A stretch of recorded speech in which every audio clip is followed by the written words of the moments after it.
ጤና ይስጥልኝ እንደምን አምሽታችኋል ወደ ተመልካቾቻችን ከአባይ ቴሌቪዥን የሚተላለፍላችሁ የዕለተ ማክሰኞ ግንቦት 11 ቀን 2018 ዓ.ም አውደ ዜና ተጀምሯል። በምሽቱ የዜና ወጃችን በርካታ ዘገባዎችን ወደ እናንተ እናደርሳለን። የቢዝነስና የምጣኔ ሀብት ዘገባችንም ሰዓቱን ጠብቆ ይቀርባል። ዜናውን እየመራሁ ደግሞ ቴዎድሮስ አይቸው ከእናንተ ጋር ቆይታ አደርጋለሁ። አብራችሁን ቆዩ። በመጀመሪያው ክፍለ ጊዜ መረጃ ጥንቅር ሰዓታችን የኢትዮጵያ ንግድ ባንክ በፋይዳ ማጣመር ስም እንዳይጭበረበሩ ሲል ደንበኞችን ማስጠንቀቁን፣ ብሔራዊ ምርጫ ቦርድ በውይይት ወቅት ከታዛቢዎች ለተነሱ ጥያቄዎች መልስ የመስጠት ስራ እንደሚሰራ መግለጹን፣ የትግራይ የሰላምና የለውጥ ምክር ቤት በመፈንቅለ መንግስት ትግራይን የተቆጣጠረውን ቡድን የማስወገድ ዓላማ እንዳለው ስምረት ፓርቲ መግለጹን የተመለከቱ መረጃዎችን ወደ እናንተ እናደርሳለን። አብራችሁን ቆዩ። እችላለሁ በሚል መሪ ቃል የአደይና ዛሃራ የቁጠባ ሂሳቦችን በመክፈት ከ500 ብር ጀምሮ ስትቆጥቢ፣ የተለያዩ የባንካችን የዲጂታል አማራጮችን በመጠቀም ግብይት ስትፈጽሚ የ25 BYD ሲገል መኪና ሽልማት እጩ የሚያደርጉሽ የዕጣ ቁጥሮች ይደርሱሻል። የኢትዮጵያ ንግድ ባንክ በፋይዳ ማጣመር ስም እንዳይጭበረበሩ ሲል ደንበኞቹን አስጠነቀቀም። የኢትዮጵያ ንግድ ባንክ ደንበኞች የባንክ ሂሳባቸውን ከፋይዳ መታወቂያቸው ጋር እንዳጣምሩ የተጀመረውን ስራ አንዳንድ አጭበርባሪዎች እንደ አጋጣሚ ለመጠቀም እየሞከሩ መሆኑን ደርሰንበታል ብለዋል። በመሆኑም ደንበኞቹ የሚከተሉትን ጥንቃቄዎች በማድረግ ራሳቸውን ከአጭበርባሪዎች እንዲከላከሉ እንመክራለን ሲል ንግድ ባንክ የማስጠንቀቂያ መልእክቱን አስተላልፏል። ባንኩ በመልእክቱ ላይ በባንኩ ቅርንጫፎች በመገኘት ወይም ባንካችን ያዘጋጀውን የበይነ መረብ ማስተሳሰሪያ አማራጭ በመጠቀም ብቻ የሂሳብ ቁጥሮን ከፋይዳ መታወቂያ ጋር ያስተሳስሩ ሲል አሳስቧል። የማስተሳሰሩ ስራ በስልክ ተደውሎ ወይም በማህበራዊ ሚዲያ በሚላኩ መልእክቶች የሚሰራ መሆኑን ደንበኞች ይወቁልኝ ያለው የኢትዮጵያ ንግድ ባንክ ይህንን ተገንዝቦ መሰል ጥያቄዎችን እንዳያስተናግዱ አስጠንቅቋል። በተጨማሪም ደንበኞች ባሉበት በበይነ መረብ ለማስተሳሰር ሲሞክሩ እርዳታ ከፈለጉ ከማያውቁት ወይም በሚገባ ከማያምኑት ሰው ገዛ እንዳይጠይቁ ሲልም ንግድ ባንክ መልእክቱን አስተላልፏል። የባንክ ሂሳብን ከፋይዳ መታወቂያ ጋር ማያያዝ ግዴታ መሆኑ ከተገለጸ ከወራት በኋላ ከግንቦት 6 አንስቶ ይህንን ያልተገበሩ ደንበኞች የባንክ አገልግሎት እንደማያገኙ መገለጹን ተከትሎ ከትናንት ሰኞ ጀምሮ የባንክ ቅርንጫፎች በደንበኞች መጨናነቃቸውን አባይ ቴሌቪዥን በቅኝቱ ተመልክቷል። ብሔራዊ ምርጫ ቦርድ በውይይት ወቅት ከታዛቢዎች ለተነሱ ጥያቄዎች መልስ የመስጠት ስራ እንደሚሰራ ገለጸ። የኢትዮጵያ ብሔራዊ ምርጫ ቦርድ ከቦርዱ እውቅና አግኝተው 7ኛው ጠቅላላ ምርጫን በታዛቢ ስራ ላይ ለተሰማሩ የሲቪል ማህበረሰብ ድርጅቶች ባሳለፍነው ሳምንት መጠናቀቂያ የግንዛቤ ማስጨበጫ መድረክ አካሂዷል። የመድረኩን የመክፈቻ ንግግር የቦርዱ ሰብሳቢ የሆኑት ሜላት ወርቅ ኃይሉ ያደረጉ ሲሆን በንግግራቸውም ቦርዱ በቅድመ ምርጫ ተግባራቱ በርካታ ስራዎችን ሲሰራ እንደነበረ ጠቅሰዋል። ከዚህም ውስጥ በምርጫ መታዘብ ስራ ላይ ለሚሰማሩ የሲቪል ማህበረሰብ ድርጅቶች እውቅና መስጠት አንዱ እንደሆነ አስታውሰው ይህም ከቅድመ ምርጫ እስከ ድህረ ምርጫ ያለውን ሶስቱንም የምርጫ ዑደቶች እንደሚያካትት ተናግረዋል። የታዛቢዎች ተሳትፎ ለምርጫው ግልጽነት፣ አሳታፊነትና ተጠያቂነት ወሳኝ እንደሆነና በዚህም አግባብ የመራጮች ምዝገባ ሂደትን ተከትሎ ሪፖርት ላቀረቡ ድርጅቶች ምስጋናቸውን አቅርበዋል። መሰል ሪፖርቶች ከድምፅ መስጫው ቀን ቀደም ብሎ መቅረባቸው የማስተካከያና የእርምት እርምጃ ለመውሰድ እድል የሚሰጡ መሆናቸውን ከፍተኛ አስተዋጽኦ እንዳላቸውና የመታዘብ ዓላማውም ይህ ነው ሲሉ አብራርተዋል። የሰብሳቢዋን ንግግር ተከትሎ የቦርዱ የተለያዩ ዘርፍ ኃላፊዎች በኩል ገለጻ ተደርጓል። የባለሙያዎቹን ገለጻ ተከትሎ በርካታ ሐሳብና አስተያየቶች የተሰጡ ሲሆን ከነዚህም ውስጥ የፋይናንስ ውስንነት፣ የምርጫ ጣቢያዎች ለመራጮች ያላቸው ምቹነት፣ የመራጮች ምዝገባ ሂደት ያጋጠሙ ተግዳሮቶች፣ የጸጥታ ሁኔታዎች፣ ከተሳታፊዎች ለተነሱት ጥያቄዎች የቦርዱ ስራ አመራር አባል የሆኑት ነሲም አሊ በማጠቃለያ ንግግራቸው መልስ የሰጡ ሲሆን በንግግራቸውም ከ6ኛው ጠቅላላ ምርጫ ተወሰዱ ከሚባሉት ትልልቅ ግብአቶች ውስጥ የታዛቢ ሪፖርት በዋናነት ከሚጠቀሱት ውስጥ መሆናቸውን ይህም ለምርጫ አዋጅ መሻሻል እንደ አንድ ምክንያት የሚጠቀስ መሆኑን ተናግረዋል። ከዛም ባለፈም ቦርዱ የተለያዩ ፖሊሲዎችን ጭምር እንዲያወጣ ምክንያት እንደሆነውም ተናግረዋል። ቦርዱ በቀሪ ቀናት ከተሳታፊዎች የተነሱ ጥያቄዎችን መልስ ለመስጠት የሚያስችል ስራ እንደሚሰራና ሲቪል ማህበረቱም በዛው ልክ ከነሱ የሚጠበቀውን ኃላፊነት እንዲወጡም አሳስበዋል። የትግራይ የሰላምና ለውጥ ምክር ቤት በመፈንቅለ መንግስት ትግራይን የተቆጣጠረውን ቡድን የማስወገድ ዓላማ እንዳለው ስምረት ፓርቲ አስታወቀም። የትግራይ የሰላምና የለውጥ ምክር ቤት ከዓላማዎቹ መካከል አንዱ በመፈንቅለ መንግስት ትግራይን የተቆጣጠረውን ኃይል ማስወገድ መሆኑን ስምረት ፓርቲ አስታውቋል።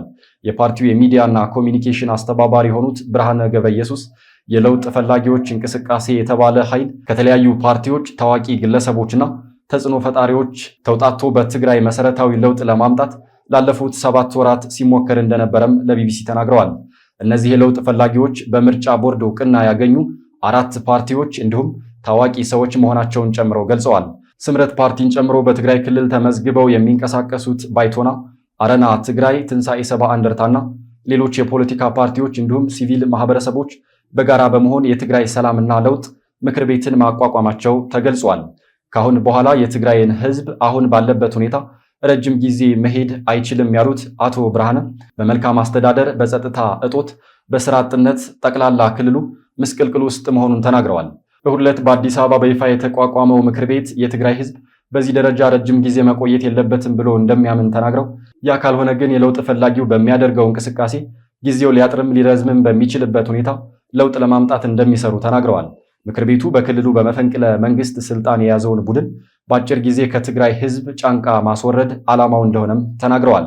በሁለተኛ ደረጃ ቡድኑ ከስልጣን ሲወርድ ክልሉ አስፈላጊ ትርምስ ውስጥ እንዳይገባ የሰላምና የጸጥታ መረጋጋት ስራ እንደሚሰራም ጠቅሰዋል። በሶስተኛነት አቶ ብርሃነ የምክር ቤቱ ዓላማ በማለት የጠቀሱት በክልሉ ሁሉንም አሳታፊ የሆነ ስርዓት መዘርጋት መሆኑን ጠቁመዋል። የተወደዳችሁ ተመልካቾቻችን እየተከታተላችሁ ያላችሁት ከአባይ ቴሌቪዥን የአውደ ዜና የመረጃ ጥንቅር ሰዓታችን አሁንም ቀጥሏል። ወደ ሁለተኛው ዙር ጥንቅራችን ስናልፍ ደግሞ የኢኖቬሽንና ቴክኖሎጂ ሚኒስቴር ሳተላይት ለማምጠቅ ይዞት የነበረውን እቅድ ተግባራዊ እንዳደርግ የህዝብ ተወካዮች ምክር ቤት ማሳወቁን እንዲሁም የዘንድሮው የ12ኛ ሀገር አቀፍ ፈተና ለመስጠት 667 የፈተና ማዕከላት ማዘጋጀታቸውን የትምህርትና ምዘና ፈተናዎች አገልግሎት መግለጹን ጨምሮ ሌሎች ዜናዎችን ሀና ፍስሐ እንደሚከተለው ታቀርባቸዋለች። አብራችሁን ቆዩ። የዘንድሮን የ12ኛ ክፍል ሀገር አቀፍ ፈተና ለመስጠት 667 የፈተና ማዕከላት መዘጋጀታቸውን የትምህርት ምዘናና ፈተናዎች አገልግሎት ገለጸ። ከሰኔ 24 እስከ ሐምሌ 17 ቀን ለሚካሄደው የዘንድሮ የ12ኛ ክፍል ሀገር አቀፍ ፈተና ለመስጠት 667 የፈተና ማዕከላት መዘጋጀታቸውን የትምህርት ምዘናና ፈተናዎች አገልግሎት ገልጿል። የትምህርት ምዘናና ፈተናዎች አገልግሎት ዋና ዳይሬክተር ዶክተር እሸቱ ከበደ የዘንድሮን የ12ኛ ክፍል ሀገር አቀፍ የዩኒቨርሲቲ መግቢያ ፈተናን በ97 ዩኒቨርሲቲዎችና በ570 የክልል ማዕከላት ለመስጠት ዝግጅት እየተደረገ መሆኑን ተናግረዋል። የአገልግሎቱ ዋና ዳይሬክተር ዶክተር እሸቱ ከበደ አክለውም ከሰኔ 24 እስከ ሐምሌ 17 ቀን 2018 ዓ.ም ለሚሰጠው ፈተና መደበኛ ተማሪዎችን ጨምሮ በሁሉም ፕሮግራሞች በተፈጥሮ ሳይንስ 306964 እንዲሁም በማህበራዊ ሳይንስ 257255 በድምሩ 564219 ተማሪዎች መመዝገባቸውን ገልጸዋል። ፈተናውን በሙሉ አቅም በበይነ መረብ ለመስጠት ዝግጅት እየተደረገ ነው ያሉት ዋና ዳይሬክተሩ በተለያዩ ምክንያቶች ቁጥራቸው አነስተኛ የሆኑ በወረቀት የሚፈተኑ ተማሪዎች እንደሚኖሩም ጠቁመዋል። በየክልሎችና የፈተና ማዕከላት ያለው አቅም የተለያየ ቢሆንም በርካታ ኮምፒውተሮች ለፈተና ዝግጁ እየተደረጉ እንደሚገኙ ዶክተር እሸቱ አመልክተዋል። ከባለፈው አርብ ግንቦት 7 ቀን 2018 ዓ.ም ጀምሮ ለተፈታኞች የበይነ መረብ የሙከራ ፈተና መስጠት መጀመሩንም ዋና ዳይሬክተሩ አንስተዋል። ፈተናው በ6 ዙር እንደሚሰጥና በማህበራዊ ሳይንስ በ3 ዙር በተመሳሳይ በተፈጥሮ ሳይንስ ደግሞ በ3 ዙር በመሆኑ አንድ ኮምፒውተር 6 ተማሪን ያስተናግዳል ሲሉ የአገልግሎቱ ዋና ዳይሬክተር ገልጸዋል። ተማሪዎች የፈተና ስርዓቱን እንዲለማመዱና ትምህርት ቤቶችና ወላጆች ለተፈታኝ ተማሪዎች አስፈላጊውን ድጋፍ እንዲያደርጉም ዶክተር እሸቱ ለፋና ሚዲያ ኮርፖሬሽን ገልጸዋል። የኢኖቬሽንና ቴክኖሎጂ ሚኒስቴር ሳተላይት ለማምጠቅ ይዞት የነበረውን እቅድ ተግባራዊ እንዲያደርግ የህዝብ ተወካዮች ምክር ቤት ጠየቀ። የህዝብ ተወካዮች ምክር ቤት በዛሬው ዕለት ባካሄደው 5ኛ ዓመት የስራ ዘመን በ22ኛ መደበኛ ስብሰባው የኢኖቬሽንና ቴክኖሎጂ ሚኒስቴርን የ2018 በጀት ዓመት የ9 ወራት እቅድ አፈጻጸም ሪፖርት ገምግሟል። የሰው ሀብት ስራ ስምሪትና ቴክኖሎጂ ጉዳዮች ቋሚ ኮሚቴ ሰብሳቢ ዶክተር ነገሪ ሌንጮ ኢኖቬሽንና ቴክኖሎጂ ሚኒስቴር የንግድና የመንግስት አገልግሎቶች ጥናቶች በቴክኖሎጂ የተደገፉ እንዲሆኑ ያከናወናቸው ተግባራት አበረታች መሆናቸውን አስገንዝበዋል። ተቋሙ በቴክኖሎጂ የታነጸ የሰው ሀብት ለማፍራት ስልጠናዎች መሰጠታቸው፣ ችግር ፈቺ ጥናትና ምርምሮች መካሄዳቸው፣ በስፔስ ሳይንስና በጂኦስፓሻል ዘርፎች የተከናወኑ ተግባራት በጥንካሬ የሚታዩ አፈጻጸሞች መሆናቸውን አስረድተዋል። በሌላ በኩል የሀገሪቱን ልማቶች ለማፋጠን የሚያግዝ ሳተላይት ለማምጠቅና የመንግስት አገልግሎቶችን ይበልጥ ለማሳለጥ የጥሪ ማዕከል ለመገንባት በቅድ ተይዘው በ9 ወራት ውስጥ ያልተፈጸሙ ተግባራት መሆናቸውን ዶክተር ነገሪ ጠቁመዋል። መንግስት የጀመረውን የሞሰብ አንድ ማዕከል አገልግሎት ለማሳደግ የዲጂታል ኢትዮጵያ 2030 በሚገባ እንዲሳካ እንዲሁም በስፔስ ሳይንስና በጂኦስፓሻል ዘርፍ ችግር ፈቺ ጥናቶች እንዲካሄዱ ተቋሙ ትኩረት ሰጥቶ ሊሰራ እንደሚገባ ዶክተር ነገሪ ሌንጮ አሳስበዋል። በተመሳሳይም በሳይንስ ቴክኖሎጂ፣ ኢኖቬሽን ዘርፎች የተካሄዱ ጥናትና ምርምሮች ከሸልፍ ባለፈ ለሀገሪቱ ያመጡት ተጨባጭ ውጤት ምንድነው የሚል ጥያቄም ከምክር ቤት አባላት ተነስተዋል። የኢኖቬሽንና ቴክኖሎጂ ሚኒስትሩ ዶክተር በለጠ ሞላ በሰጡት ምላሽም ዲጂታል ኢትዮጵያ 2030 ለማሳካት በትኩረት እየተሰራ ሲሆን በተለይም የሳይበር ሴኩሪቲን በምሳሌነት አንስተዋል። የጥናትና ምርምር ዘርፎች ለሀገሪቱ ዘርፈ ብዙ ጠቀሞች እንዲያስገኙ ታቅዶ በትኩረት እየተሰራ እንደሆነም ጠቁመዋል። በዝርዝር ወደ ያዝነው መረጃ ስናልፍ ደግሞ የኢራን የሰላም ሐሳብ በጦርነት ለደረሰው ጉዳት ካሳን እንዲሁም የአሜሪካ ወታደሮች እንዲወጡ የሚጠይቅ መሆኑን ገለጸች። ኢራን ለአሜሪካ ያቀረበችው የሰላም ሐሳብ ሊባኖስን ጨምሮ በሁሉም ግንባሮች ግጭቶችን ማስቆም፣ የአሜሪካ ጦር ኃይሎች ከኢራን አቅራቢያ ካሉ አካባቢዎች መውጣትና በአሜሪካ እስራኤል ጦርነት ምክንያት ለደረሰው ውድመት ካሳ መክፈልን እንደሚያካትት የሀገሪቱ መገናኛ ብዙሃን ዘግበውታል። የተባበሩት አረብ ኤምሬት በበኩሏ ባለፉት 48 ሰዓታት ውስጥ 6 ድሮኖችን በአየር መከላከያዋ ማክሸፏን ገልጻለች። ዝርዝሩን ዘነበ ህሉፍ እንደሚከተለው ያቀርበዋል። አብራችሁን ቆዩ። የኢራን የሰላም ሐሳብ በጦርነቱ ለደረሰው ጉዳት ካሳን እንዲሁም የአሜሪካ ወታደሮች እንዲወጡ የሚጠይቅ መሆኑ ተገለጸ።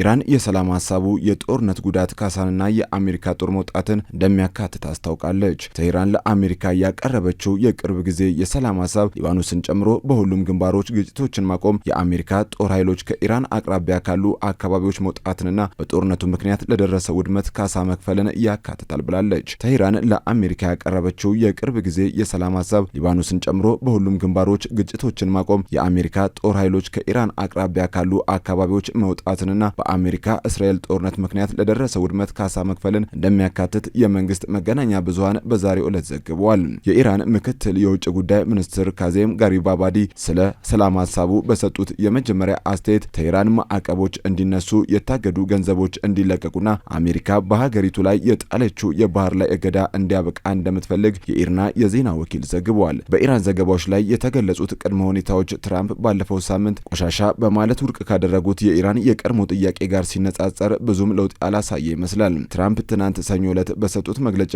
ቴህራን አዲስ የሰላም ሐሳብ ለዋሽንግተን ከላከች በኋላ በኢራን ላይ ዳግም ለማድረግ አቅደውት የነበረውን ጥቃት ለጊዜው ማቆማቸውንና አሁን የኢራን የኒውክሌር መርሃ ግብር የሚገድብ ስምምነት ላይ ለመድረስ በጣም ጥሩ እድል እንዳለ ተናግረዋል። ላለፉት 1 ወራት ተቋርጠው በቆዩት ድርድሮች ላይ ሁለቱም ወገኖች ያደረጉትን ማንኛውንም ስምምነት በይፋ ባይገልጹም አንድ ከፍተኛ የኢራን ባለስልጣን እንደጠቆሙት ዋሽንግተን ካቀረበቻቸው ጥያቄዎች መካከል አንዳንዶቹን እያለሳለሰች መሆኑን ተናግረዋል።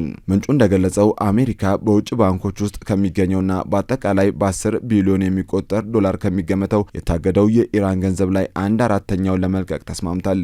ኢራን ግን ሁሉም ንብረቶቿ እንዲለቀቁላት ትፈልጋለች ሲል ሮይተርስ ዘግቧል። በተጨማሪም ዋሽንግተን ኢራን በዓለም አቀፉ የአቶሚክ ኢነርጂ ኤጀንሲ ቁጥጥር ስር የተወሰኑ ሰላማዊ የኒውክሌር እንቅስቃሴዎችን እንድትቀጥል ለመፍቀድ የበለጠ ፈቃደኝነት አሳይታለች ተብሏል። አሜሪካ በንግግሮቹ ላይ በማናቸውም ነገር ላይ መስማማቷን አላረጋገጠችም።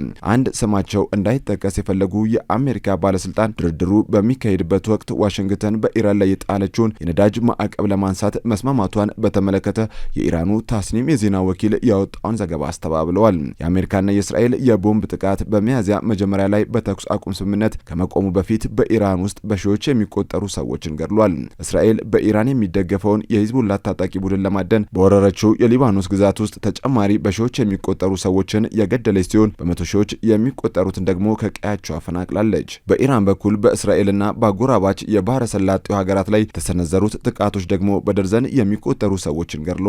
ምንም እንኳን በቅርብ ጊዜ ከኢራቅ ተነስተው ወደ ባህረ ሰላጤው ሀገራት ድሮኖች የተተኮሱ ቢሆንም ይህም በኢራንና በአጋሮቿ ሳይሆን እንዳልቀረ ቢገመትም የኢራኑ የተኩስ አቁም በአብዛኛው ጸንቷል። ጸንቶ ቆይቷል። ትራምፕና የእስራኤሉ ጠቅላይ ሚኒስትር ቤንያሚን ኔታንያሁ ጦርነቱን የጀመሩት ኢራን ለቀጠናዊ ታጣቂዎች የምታደርገውን ድጋፍ ለመግታት የኒኩሌር መርሃ ግብሯን ለማፍረስ የሚሳኤል አቅሟን ለማዳከም መሆኑን ተናግረው እንደነበር አይዘነጋም። ይህ በእንዲህ እንዳለ የተባበሩት አረብ ኤሚሬቶች ባለፉት 48 ሰዓታት ውስጥ 6 ድሮኖችን በአየር መከላከያዋ ማክሸፏን ገልጻለች። የተባበሩት አረብ ኤሚሬቶች መከላከያ ሚኒስቴር እንዳለው ድሮኖቹ የሲቪል እና ወሳኝ አካባቢዎችን ኢላማ ያደረጉ ቢሆንም በተሳካ ሁኔታ እንዲከሽፉ ተደርጓል ብሏል። በጥቃቱ ምንም አይነት የሰው ሕይወት መጥፋትም ሆነ የንብረት ውድመት እንዳልደረሰ ሚኒስቴሩ ባወጣው መግለጫ አስታውቋል። ሚኒስቴሩ አክሎም እሁድ ዕለት በሀገሪቱ በሚገኘው የባራካ የኒኩሌር ጣቢያ ላይ ኢላማ አድርገው የተተኮሱት ድሮኖች መነሻቸው ከኢራቅ ግዛት እንደነበር ገልጿል። የአባይ ቴሌቪዥን የምሽት ዘገባዎች እንደቀጠሉ ናቸው። ውድ ተመልካቾቻችን፣ አሁን ደግሞ የቢዝነስና ምጣኔ ሀብት ጉዳዮች ወደ እናንተ የሚቀርቡበት ሰዓት ላይ ደርሰናል። መረጃዎቹን ዙሩፋይል ሀብታሙ እንደሚከተለው ያቀርበዋል። አብራችሁን ቆዩ።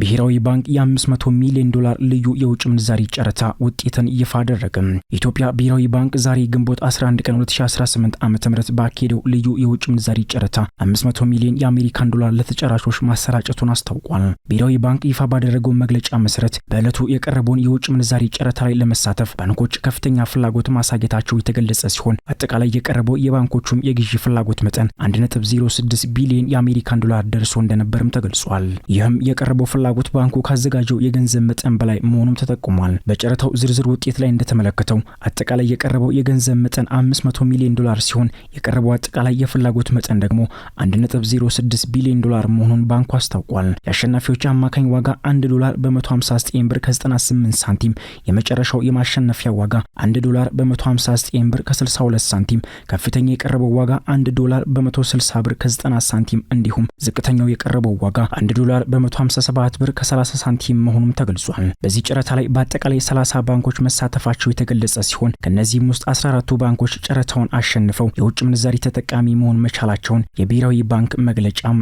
ያሳያል።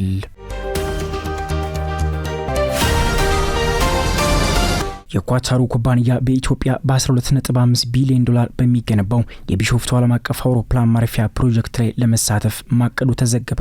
የኳታሩ አልሀያት ቤተሰብ በኢትዮጵያ በ12.5 ቢሊዮን ዶላር የሚገነባው የቢሾፍቱ ዓለም አቀፍ አውሮፕላን ማረፊያ ፕሮጀክት ላይ ለመሳተፍ ትልቅ ትኩረት ማድረጉን ብሉምበርግ ዘግቧል። በሶሪያና ኳታር ቢዝነስ ኢንቨስትመንት ዘርፍ ከፍተኛ ተጽዕኖ ፈጣሪ የሆነው አልሀያት ቤተሰብ በአፍሪካ የመሰረተ ልማት ግንባታ ላይ የሚያደርገውን የኢንቨስትመንት ተሳትፎ በማስፋት እየሰራ ነውም ተብሏል። በሲሌም ዩሲሲ ሆልዲንግስ በኢትዮጵያ አዲስ የአውሮፕላን ማረፊያ ልማትና በዲሞክራቲክ ሪፐብሊክ ኮንጎ የሚገነባውን ግዙፍ የፈጣን መንገድ ፕሮጀክትን ጨምሮ በአፍሪካ አህጉር በሚገኙ ግዙፍ የትራንስፖርትና የኮንስትራክሽን ፕሮጀክቶች ጨረታ ላይ ለመሳተፍ እየተወዳደሩ መሆኑ ተገልጿል።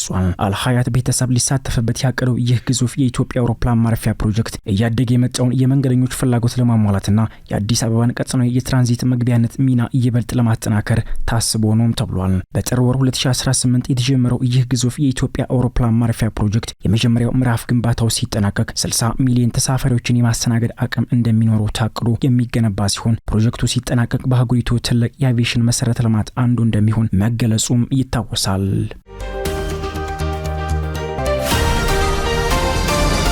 ካቮድ ኮሜርሻል ሪል ስቴት 40% ቅናሽ አድርጊበታለሁ ያለውን የንግድ ማዕከላት ሽያጭ ኤክስፖ እያካሄደ ነው። ካቮድ ኮሜርሻል ሪል ስቴት እስከ 40% ቅናሽ አድርጊበታለሁ ያለውና ለ7 ቀናት የሚቆየውን የንግድ ማዕከላት የሽያጭ ኤክስፖ ካሳለፍነው ሳምንት ቅዳሜ ጀምሮ እያካሄደ ነው። ሪል ስቴቱ ዘመናዊ የንግድ ቦታ ከኪራይ እፎይታ በሚል መሪ ቃል ያዘጋጀው ልዩ የሽያጭ ኤክስፖ ከግንቦት 8 እስከ ግንቦት 14 ቀን 2018 ዓ.ም ድረስ ለተከታታይ 7 ቀናት እንደሚቆይም ተገልጿል።